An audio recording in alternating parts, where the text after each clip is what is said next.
Hello các bạn, hôm nay mình sẽ chơi độc năng chiến. Chơi team 2 các bạn. Rồi, bây giờ mình sẽ vô game làm một trận.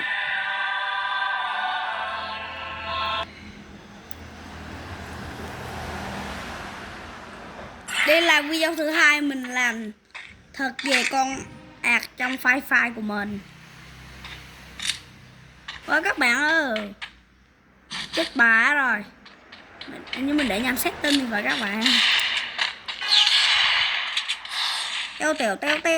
Teo.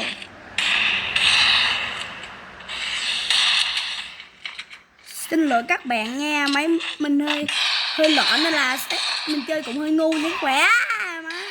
Quái gì vậy? Quả này mà cầm quả iPhone 16 Pro Max lên. Tôi cân 2 cho coi nha. Các bạn khốn nạn.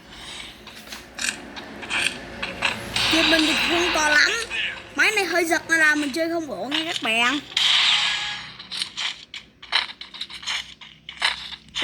Teo đấy.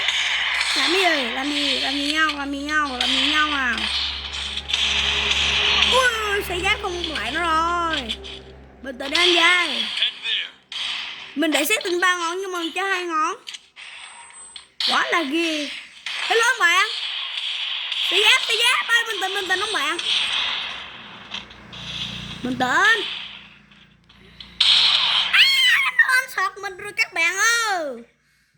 Bắn đi anh bạn.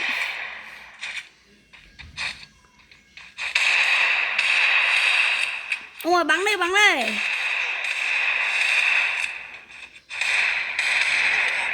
Hai.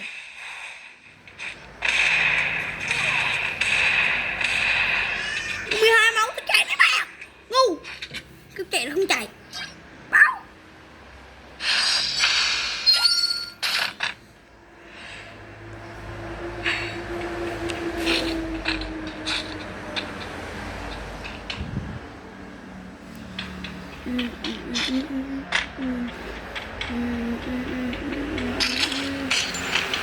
Ai thích chơi anh sọt kìa. AC mùa này mạnh lắm, phải chơi AC cho bọn này biết cái nào là lễ độ.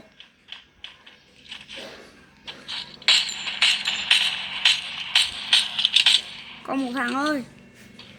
Ơi cái gì chơi? Đôi vậy.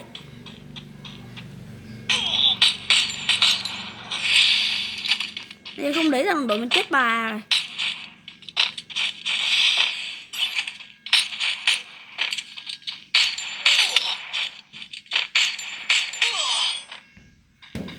Đơ dữ trời.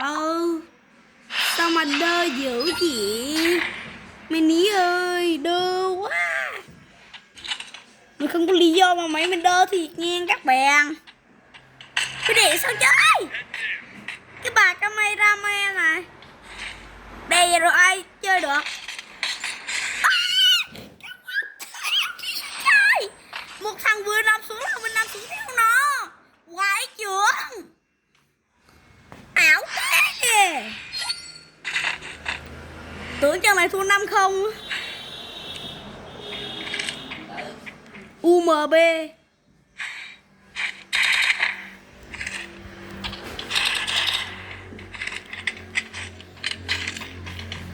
Ở đâu?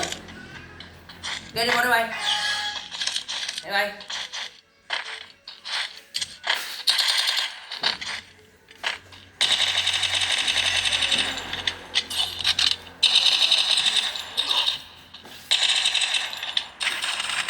Vậy? Tao bắn lén ai? Sao mà bắn lén?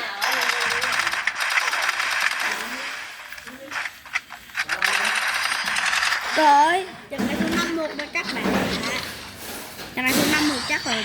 Đến 5-1 rồi, thua rồi. Hết cũ rồi. Còn 8 rồi hết. Tôi vòng 7.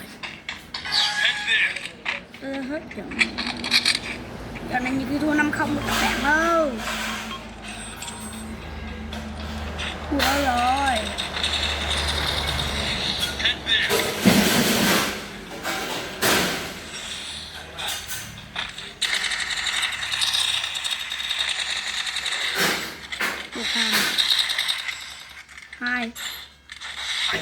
đợi đụng thêm một round nữa. Bằng 7.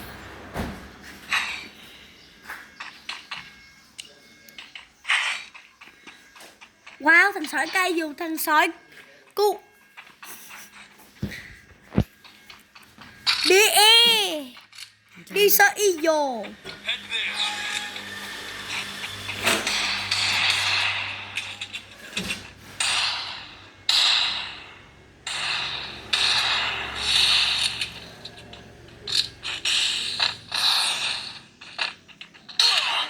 Gì vậy? Không phải đưa quá. Thằng sói cay dù này, thằng sói cu này, thằng sói cu hoài này, thằng sói cu giờ.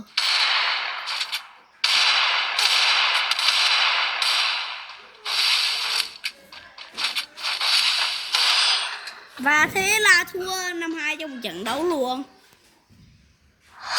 Nè 5-2 các bạn ạ. Mình 2 cui 1.000 đam. Wow, mình ở trong nòng pin Samsung trong khi mình chơi Oppo. Haha.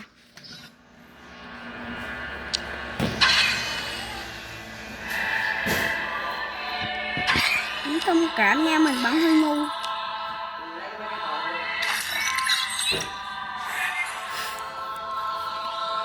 Hẹn gặp lại anh em ở clip sau nha. Bye bye.